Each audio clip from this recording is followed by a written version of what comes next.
dan kesegaran hidup rohani. Karena upgrade hidup rohani itu artinya membuat spirit dan kerohanian kita itu segar dan bugar kembali.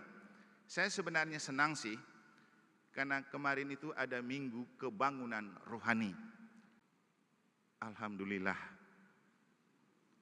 Setelah itu dia dipanggil untuk bekerja. Ini cerita nyata loh, pengalaman umat di Mataram. Jadi jangan meremehkan doa, jangan meremehkan mendengar sabda Allah. Tuhan bersamamu dan bersama rohmu. Inilah Injil suci menurut Lukas. Dimuliakanlah Tuhan. Theophilus yang mulia, banyak orang telah berusaha menyusun suatu berita tentang peristiwa-peristiwa yang telah terjadi di antara kita, seperti yang disampaikan kepada kita oleh saudara-saudara yang dari semula adalah saksi mata dan pelayan firman. Karena itu, setelah menyelidiki segala peristiwa itu dengan seksama, dari awal mulanya, aku mengambil keputusan untuk membukukannya dengan teratur bagimu. Dengan demikian, engkau dapat mengetahui bahwa segala sesuatu yang diajarkan kepadamu sungguh benar. Sesudah dicobai iblis di padang gurun, dalam kuasa roh, kembalilah Yesus ke Galilea. Lalu tersiarlah kabar tentang dia di seluruh daerah itu. Selama di situ ia mengajar di rumah-rumah ibadat dan semua orang memuji dia. Yesus datang ke Nazaret, tempat ia dibesarkan. Menurut kebiasaannya, pada hari Sabat ia masuk ke rumah ibadat, lalu berdiri hendak membaca dari kitab suci. Kepadanya diberikan kitab Nabi Yesaya, dan setelah membuka kitab itu, ia menemukan nas di mana ada tertulis, Roh Tuhan ada padaku, oleh sebab ia telah mengurapi aku, untuk menyampaikan kabar baik kepada orang-orang miskin. Ia telah mengutus aku untuk memberitakan pembebasan kepada orang-orang tawanan, dan penglihatan bagi orang-orang buta, untuk membebaskan orang-orang yang tertindas, untuk memberitakan bahwa tahun rahmat Tuhan telah datang. Kemudian Yesus menutup kitab itu, mengembalikannya kepada pejabat, lalu duduk. Dan mata semua orang yang dalam rumah ibadat itu tertuju kepadanya. Lalu Yesus mulai mengajar mereka, katanya, pada hari ini, genaplah nas tadi, sewaktu kamu mendengarnya.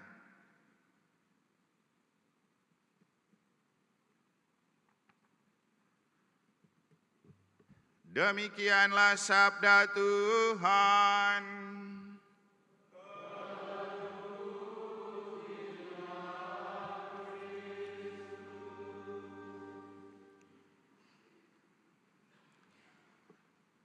Roh Tuhan ada padaku, oleh karena ia telah mengurapi aku.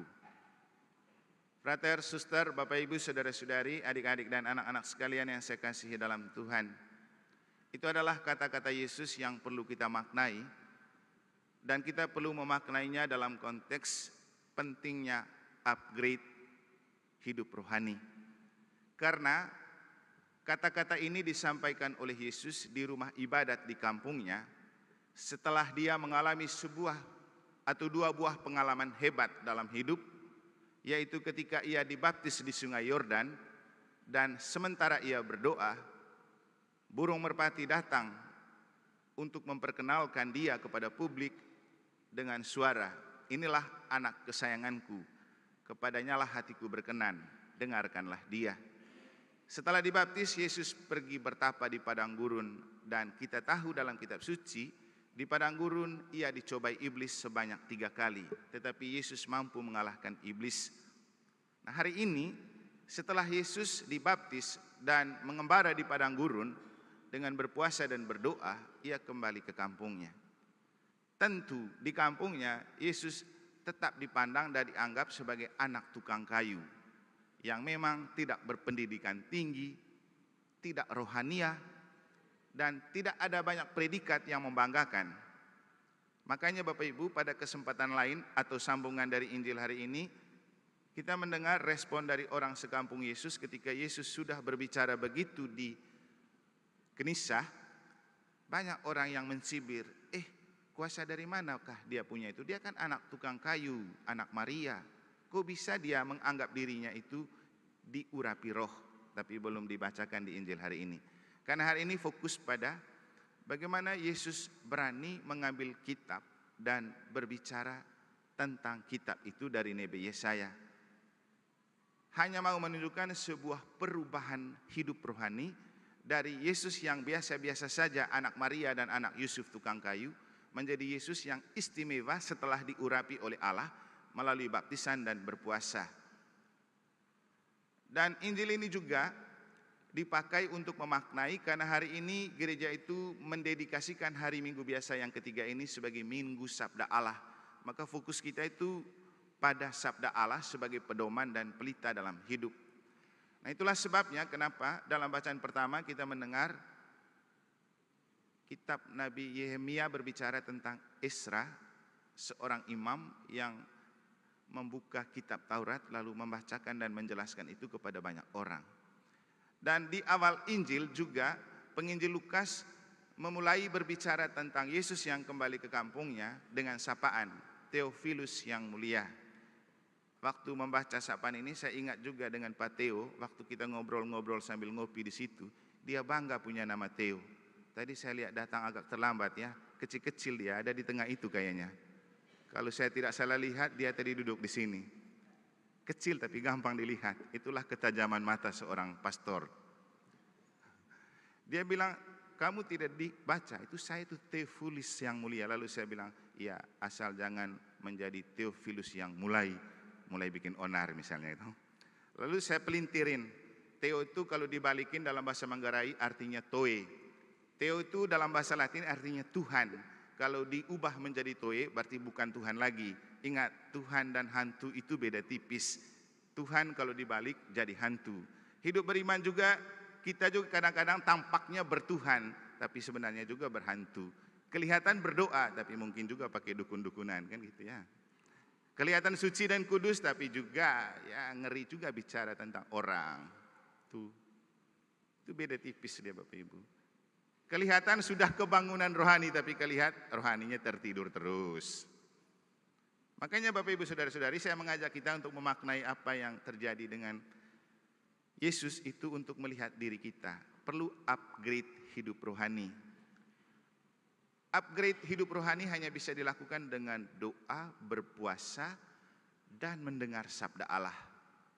Tanpa itu tidak akan pernah ada kebugaran dan kesegaran hidup rohani. Karena upgrade hidup rohani itu artinya membuat spirit dan kerohanian kita itu segar dan bugar kembali. Saya sebenarnya senang sih, karena kemarin itu ada minggu kebangunan rohani. Berarti banyak hidup rohani umat kita yang sudah bangun. Tapi coba Bapak Ibu lihat, benar nggak yang ikut kebangunan rohani kemarin itu tampak lebih cerah dan ceria dari yang tidak ikut? Coba cek, lihat di cermin, bisa juga lihat teman Anda yang kemarin ikut.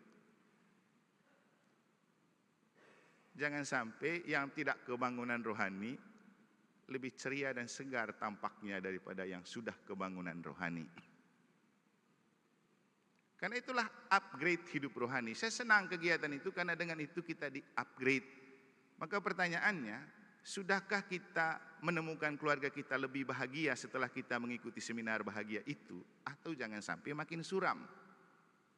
Apakah gairah hidup rohani kita makin tinggi dan meningkat? Saya tanya Romo Cece yang tugas minggu kepekaan kemarin. Romo, banyak nggak yang ditamisa? Begitu-begitu saja. Di manakah arti dari kebangunan itu ketika kita juga tetap tertidur? Saya malah lebih senang lihat prodiakon ini. Tumben kan ada prodiakon tugas kayak gini kan? Tumben kan? Dan saya pernah tanya waktu mereka latihan, kamu ada tugas? Iya Romo, tugas misa hari Minggu. Saya bilang, tumben prodiakon. Mereka bilang, kami terpacu dengan komentar Romo. Apa? Romo bilang kan, di Mataram ini yang banyak terlibat dalam pelayanan itu ibu-ibu. Benar kan? Makanya mereka mau tampak sebagai bapak-bapak tanpa ibu hari ini, kor. Tidak tahu sembunyi di mana ibu-ibunya. Ini mereka ini saya bayangkan seperti frater-frater di seminari tinggi ya, frater ya. Semua berjubah dan batang semua yang ada ini. Persis seperti di seminari. Tapi saya senangnya apa? Anda merespon khotbah dan kritikan itu dengan positif. Tidak semua loh Bapak Ibu umat merespon khotbah Romo itu walaupun isinya untuk mengkritik, untuk menyadarkan, merespon secara positif. Nah, ini yang cocok ini. Sabda Allah itu memang pelita dan pedoman. Begitu kita sudah dengar khotbah, itu melihat diri, memperbaiki diri, merubah penampilan. Bukan tersinggung, lari, jauh, ngomel, banyak omong, kiri kanan, bikin pergerakan, kup, gini-gini. Itu Anda bukan menerima sabda. Anda memberontak terhadap sabda. Padahal kita itu harus inkarnasi. Sabda menjelma menjadi manusia dan tinggal di antara kita. Saya senang dengan Opa Anus. Kemarin dia temani saya ngopi di situ sambil isap rokok. Dia bilang, Romo saya menegur beberapa umat. Kenapa Opa? Saya aja belum tegur. Iya, ada beberapa itu kalau Romo sudah khotbah, mulai mereka mulutnya gini, gitu, merontak sini sana, komentar. Lalu Opa bilang apa? Romo itu menjalankan fungsi kenabian. Kalau dia omong karena benar, kita itu koreksi diri. Jangan sampai kita yang error. Saya bilang, bagus juga Opa ini ya. Berarti Roh Kudus bekerja di dalam seorang diri, seorang koster. Dan memang harus begitu Bapak Ibu. Jadi kita mendengar sabda, menyimak khotbah, bukan untuk Anda tersinggung, bukan untuk Anda pulang bahas dan bikin mungkin juga move yang tidak perlu untuk mengkanter gitu. Tapi Anda melihat ke dalam diri, benar nggak saya ini? Benar nggak itu terjadi dengan saya? Itu yang dimaksud dengan menaburkan sabda. Karena hari ini minggu sabda ya. Lalu Opa bilang begini, saya bilang gini, Romo, dia bilang, Romo tabur terus. Terserah mau jatuh di batu, mau jatuh di tanah. Saya lalu bilang, iya Opa, saya akan tabur terus. Santo Paulus pernah menulis juga, baik atau tidak baik waktunya, terus wartakan sabda. Mau diterima atau tidak diterima, terus ditaburkan. Karena sabda itu akan bertumbuh tergantung lahan hati yang kamu siapkan. Kalau kamu menyiapkan lahan hati yang baik, kondusif, yang dipersiapkan dengan baik seperti kita menabur benih di tanah, maka itu akan berbuah untuk hidup Anda. Tapi kalau hati Anda tetap menjadi batu dan benteng yang tertutup, sehebat apapun Romo berkhotbah, sehebat Romo Eko pun tidak akan membuat Anda berubah. Paling Anda hanya kikikik, kukukuk, kekekek waktu itu. Setelah itu hidup Anda seperti itu, mungkin lebih rusak lagi. Jadi upgrade rohani itu Bapak Ibu, Yesus melakukan upgrade rohani dengan berdoa. Setelah dibaptis dia berdoa. Setelah berdoa dia berpuasa. Kita setelah di-upgrade, apa yang kita lakukan? Dan ketika roh Tuhan betul ada padanya, dia menegaskan itu ketika dia pulang kampung. Dia mau menunjukkan saya ini loh bukan saja sekedar anak tukang kayu, bukan saja sekedar anak Maria, gadis desa itu, tapi saya sudah diurapi roh. Dan dia berbicara itu, roh Tuhan ada padaku, oleh karena ia telah mengurapi aku untuk mewartakan kerajaan Allah dan sabda Allah. Jadi Yesus ini sang sabda yang bicara tentang sabda Allah. Karena bahwa sabda Allah itu pedoman dan pelita, dan sabda Allah itu adalah antivirus terbaik untuk mengupgrade hidup rohani kita. Jadi kalau mau hidup kita selalu segar, bugar, tampak shining brightly dan glowing, memang setiap hari kita perlu makan ini sabda Allah. Baca sabda Allah, dengar sabda Allah.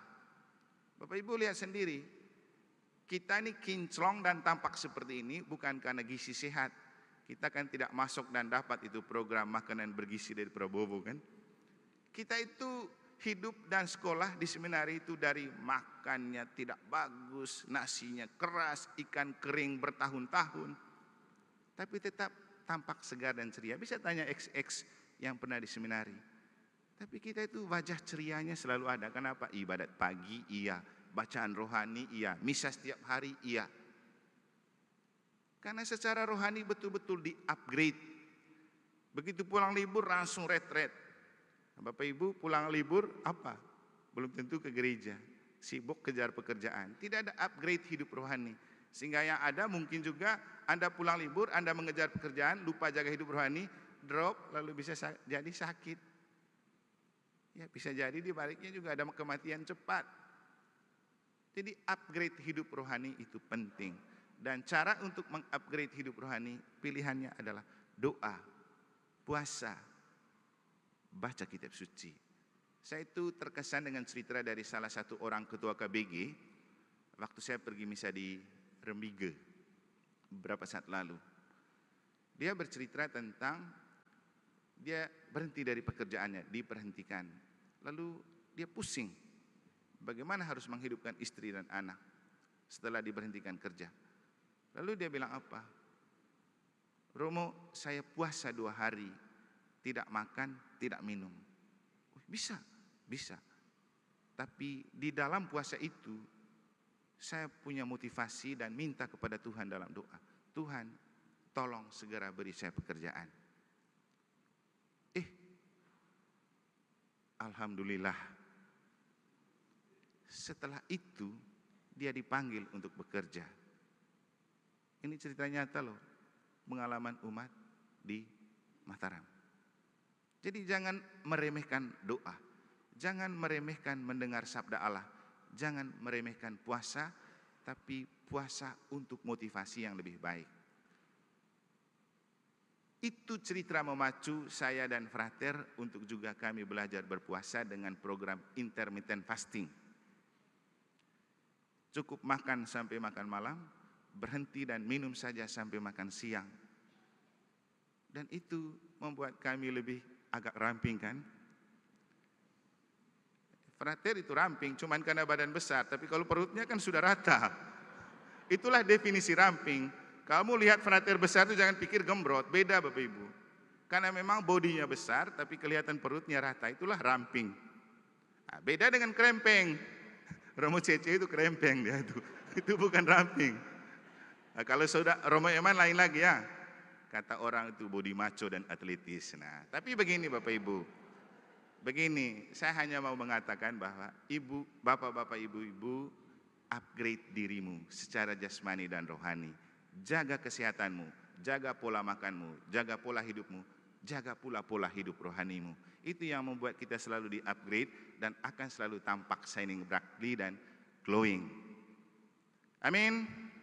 Semoga Tuhan memberkati.